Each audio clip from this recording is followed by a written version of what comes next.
কেউ আপনাকে কষ্ট দিলে একটি সূরা পড়বেন, আল্লাহ পাক রব্বুল আলামিন সাথে সাথে আপনার অন্তরে প্রশান্তি দান করবেন এবং যেই দুশমন আপনাকে কষ্ট দিয়েছে, যে আপনাকে ক্ষতি করার চেষ্টা করেছে, আল্লাহ পাক রব্বুল আলামিন তাকেও ধ্বংস করে দিবেন এবং তাকেও নিঃশেষ করে দিবেন। পবিত্র কোরআনুল কারীমের অন্যতম একটি সূরা, নবীজি সাল্লাল্লাহু আলাইহি ওয়াসাল্লামকেও কিন্তু আল্লাহ তাআলা বিপদ দিয়েছেন এবং তাকেও কিন্তু মানুষ কষ্ট দিয়েছে।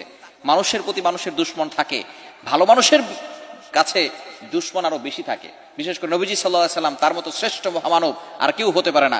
আমাদের নবীর দুশমন ছিল নাকি ছিল না? ইব্রাহিম আলাইহিস সালাম সবচেয়ে ভালো মানুষ, যার নাম উপাধি আল্লাহ তাআলা খলিলুল্লাহ দিয়েছেন, আল্লাহ তাআলার বন্ধু হিসেবে তিনি উপাধি দিয়েছেন। সেই ইব্রাহিম আলাইহিস সালামের দুশমন ছিল নাকি ছিল না?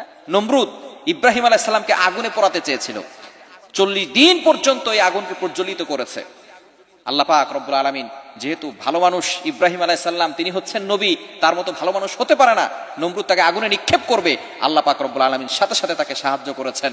আগুনকে ডিরেক্টলি অর্ডার করেছেন, কুলনা ইয়া নারু কুনি বারদাও ওয়া সালামান আলা ইব্রাহিম, হে আগুন, আমার ইব্রাহিমের জন্য তুমি শীতলময় ঠান্ডা হয়ে যাও, এমন ঠান্ডা হয়েও না যাতে করে সে কষ্ট পায়। সুতরাং 40 দিন পর্যন্ত ইব্রাহিম আলাইহিস সালামকে নমরুদ আগুনে নিক্ষেপ করে রেখেছিল, একটা পশমও এই আগুন জ্বালাতে পারে নাই। সুতরাং ইব্রাহিম আলাইহিস সালামকে হেফাজত করেছেন কে?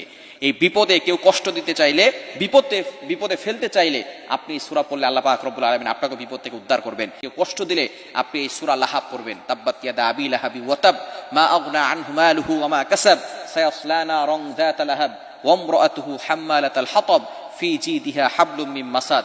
এটা পড়বেন এবং যে আপনাকে কষ্ট দিয়েছে তার কথা স্মরণ করবেন, দেখবেন আপনার অন্তরে প্রশান্তি আসবে এবং যেই দুশমন আছে সেই দুশমন এমন পরিস্থিতিতে পড়বে যে আপনার কাছে নত হতে বাধ্য হবে। সুতরাং এই আমল, সূরা লাহাবের আমল আমরা করতে পারবো তো ইনশাআল্লাহ?